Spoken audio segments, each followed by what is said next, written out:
Assalamualaikum warahmatullahi wabarakatuh.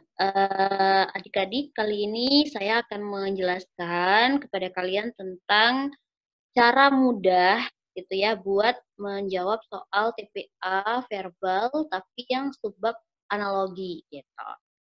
Nah, sebenarnya analogi itu berasal dari kata yang berarti perbandingan. Makanya bentuk soalnya itu membandingkan dua bagian di sini, yaitu bagian di sebelah kiri gitu ya, dan bagian di sebelah kanan. Dua bagian ini nanti kalau di soal pasti dihubungkan dengan tanda baca, sebenarnya bukan sama dengan sih ya. Ini mudahnya aja. Sebenarnya itu tandanya agak sedikit bergelombang gitu, garis gitu ya. Namun ada juga soal analogi yang bentuknya tidak seperti ini gitu, tapi dia memakai kalimat. Misalnya mawar berhubungan dengan titik-titik sebagaimana halnya eh, harimau berhubungan dengan titik-titik gitu. Nah, itu contoh untuk yang bentuknya kalimat. Di dua perbandingan ini, meskipun ada bagian kiri dan bagian kanan yang harus kita samakan perbandingannya, ada juga bagian di bagian kiri itu bagian satu, gitu ya, dan ini bagian dua. Lalu di bagian kanan ada juga bagian nomor satu, kemudian ada bagian dua. Dua bagian ini, gitu ya, antara yang satu di sini dengan satu yang ada di sebelah kanan, lalu dua di sebelah kiri dengan dua di sebelah kanan, itu dia harus mengandung makna yang sama gitu, atau dia memiliki hubungan yang sama. Jadi kalau misalnya di bagian kiri nomor satu itu dia lebih ke kata benda, maka baiknya di bagian satu di kanan juga harus kata benda. Lalu kalau di bagian kiri nomor 2 itu tentang pekerjaan, misalnya komedian, maka di bagian 2 nomor kanan juga harus jenis pekerjaan lain gitu. Misalnya polisi gitu. Nggak boleh kita menggantinya dengan pentungan atau jenis kata benda yang lain yang tidak sama dengan hubungan di sebelah kiri. Jadi harus benar-benar sama ya perbandingannya, penggunaan katanya. Kemudian, nah ini tipsnya ya, selain tadi kalian sudah mengenali bentuknya, cara yang paling mudah itu memang kita harus mengenali gitu ya, mengenali hubungan. Nah, ini dia nih, hubungan di antara dua bagian itu, kiri dan kanan. Sebenarnya banyak banyak bentuk hubungan sih. Nanti saya jelasin. Nah, ini dia nih jenis-jenis hubungannya. Ini sebenarnya nggak perlu kalian hafalkan, cukup kalian jadikan pedoman bahwasannya di dalam menentukan jawaban di soal analogi, ini adalah jenis-jenis hubungan yang akan sering keluar gitu. Yang pertama, dia adalah hubungan definisi atau hubungan sifat. Nah, tapi ini bisa diperluas ya, dalam artian kita bisa memperkecil gitu hubungannya. Misalnya di sini contohnya bandara itu pesawat terbang, terus di sini cuti itu istirahat gitu ya. Nah, sebenarnya dia memiliki hubungan bisa dipakai dengan hubungan adalah gitu. Bandara adalah tempat pesawat terbang atau cuti adalah waktunya istirahat. Jadi lebih ke definisi gitu. Tapi bisa jadi nih nanti muncul bandara pesawat terbang, kemudian bagasi mobil gitu ya. Itu diperkecil gitu, dikerucutkan menjadi hubungan tempat. Jadi boleh seperti itu ya.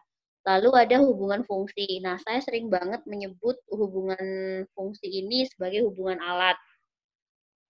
Jadi pasti di dalam kata-kata yang dipakai dalam analoginya itu selalu kata benda kategori alat gitu. Misalnya sapu terus bersih, lap kering gitu. Nah, di sini dia alatnya berfungsi untuk gitu. Kalau mau lebih apa ya, lebih ke kalimat dia fungsi.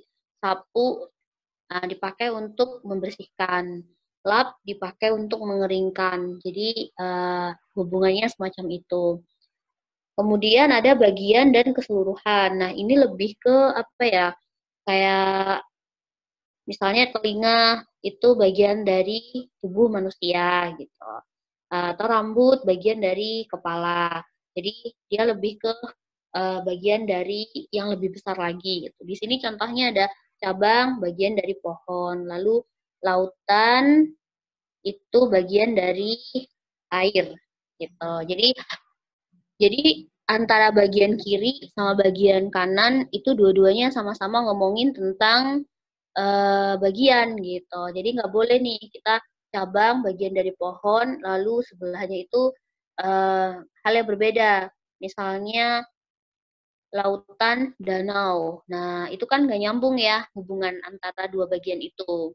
Berikutnya adalah hubungan sebab akibat. Jadi antara dua bagian ini itu dihubungkan dengan pertalian sebab akibat. Entah itu yang mengakibatkan atau menyebabkan gitu ya. Di sini contohnya melanggar. Nah, ini dia lebih ke ini ya, akibatnya apa gitu kalau dibaca. Dia melanggar, akibatnya dihukum.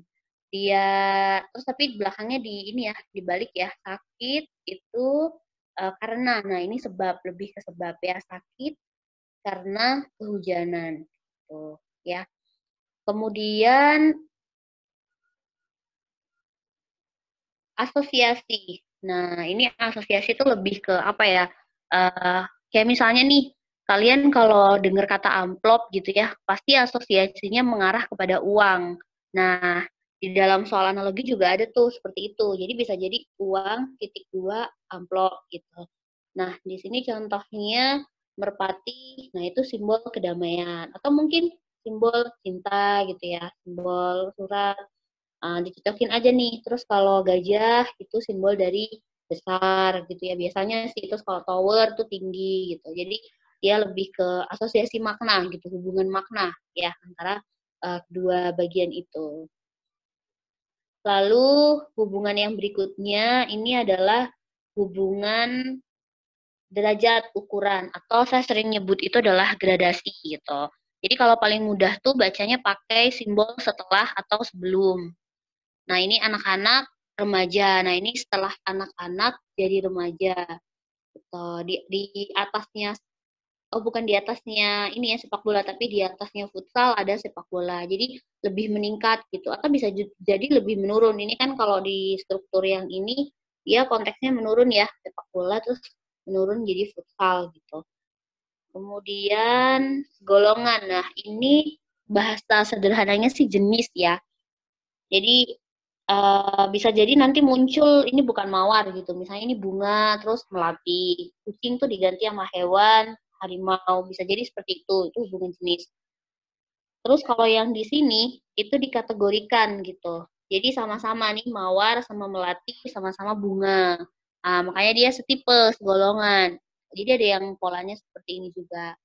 Sebenarnya ada satu lagi sih yang dia sebenarnya sering banget muncul yaitu hubungan negasi atau hubungan negatif. Jadi kalau kita baca di dalam kalimat itu kita harus menambahkan kata tidak gitu. Misalnya rambut titik dua botak. Nah, dalam konteks analogi seperti ini tuh bacanya tidak punya rambut botak gitu. Berarti kita harus nyari nih padanan yang di bagian kanan yang sama-sama negasi. Misal tidak punya uang titik dua miskin gitu. Jadi hubungannya uang miskin gitu. Jadi kita selain mengenali hubungan-hubungan ini, itu kita harus ini nih ke tips yang kedua gitu ya. Ini kayaknya lupa belum saya tulis, tapi intinya ketika kita menentukan hubungan-hubungan ini, kita harus pandai-pandai membuat kalimat gitu. Jadi harus membacanya pakai kalimat biar bagian kiri dan bagian kanan itu sama. Kalau misalnya nih, ketika kita mengucapkan dengan bentuk kalimat yang sama, tapi ternyata bagian kanan itu nggak cocok dengan bentuk kalimat yang sama itu, berarti dia tidak berhubungan atau tidak seanalogi. Misal nih, pada contoh mawar melati kucing harimau.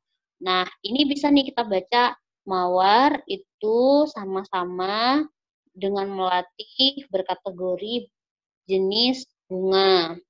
Kucing sama-sama dengan harimau berkategori hewan gitu. Jadi pemakaian kata dalam kalimat tuh sama gitu. Makanya bisa relevan.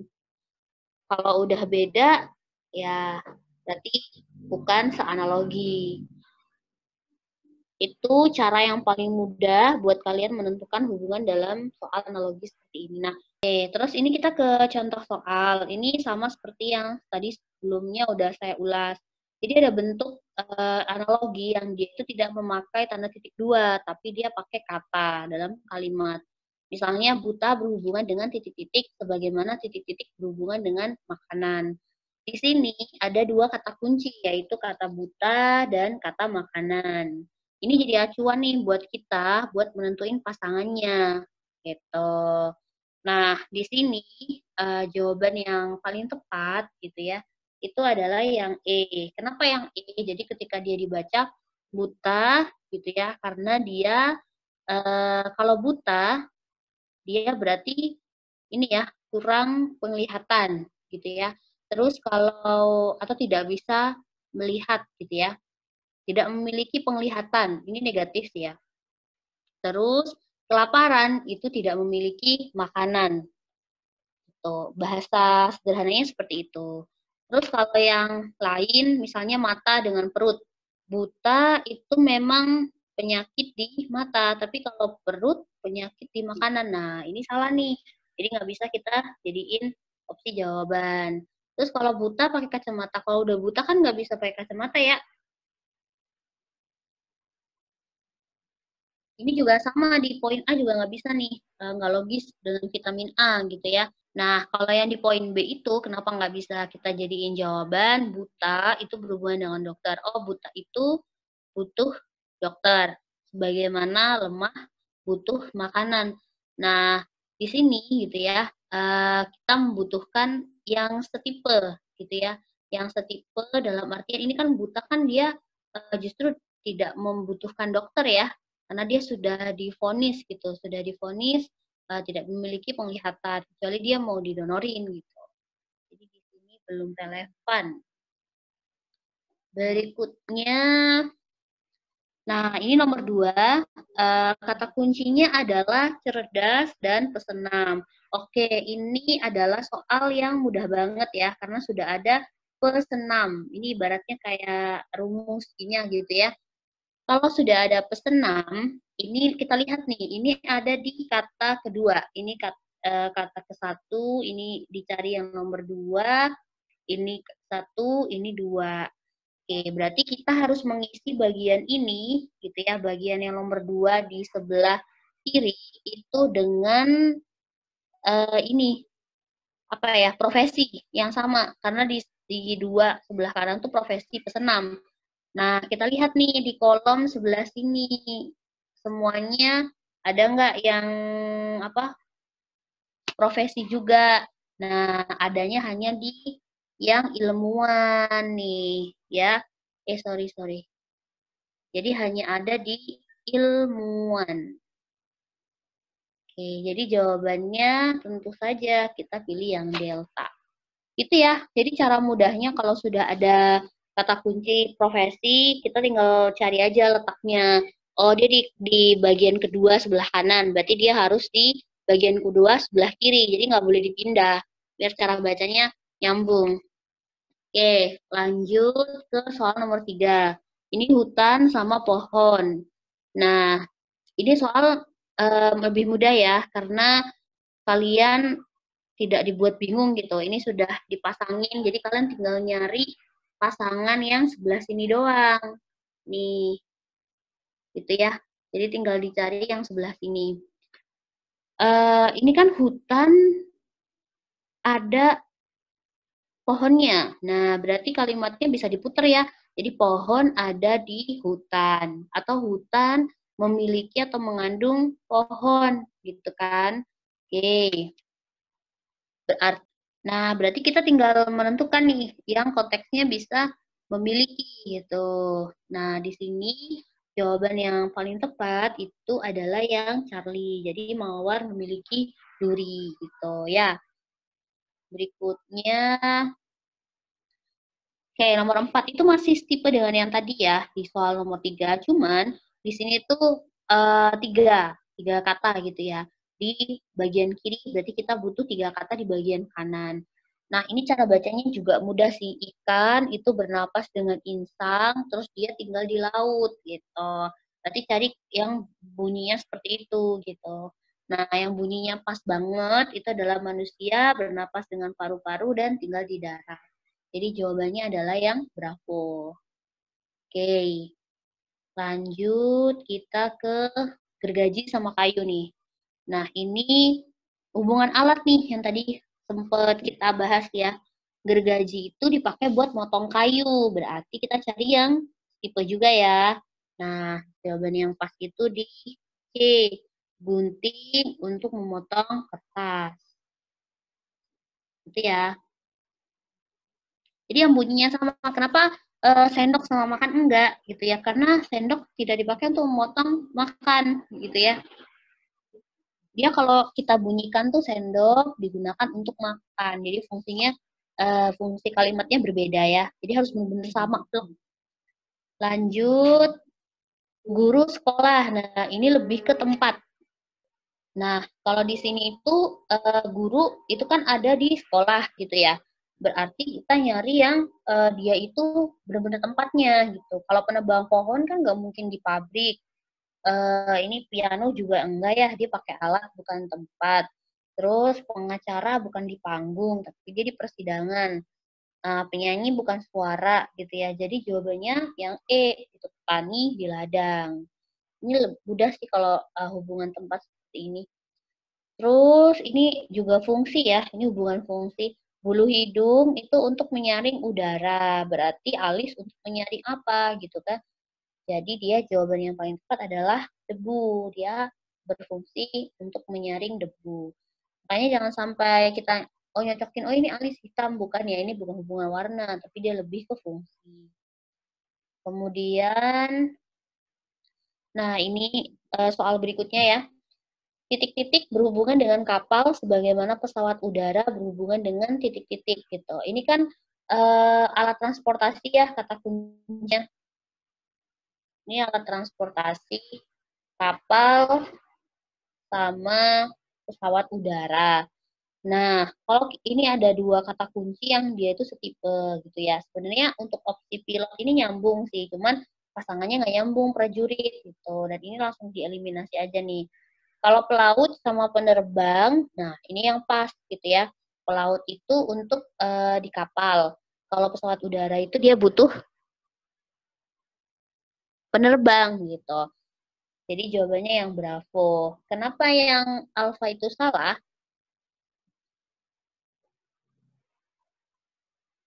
Angkatan laut gitu ya, itu bukan tempatnya berlatih di laut gitu ya, maksudnya di kapal bukan gitu ya. Baik kalau angkatan udara terus dia di pesawat udara kan enggak ya. Jadi ini enggak relate kalau angkatan laut sama angkatan udara. Kemudian, nah ini pakaian sama botak ya.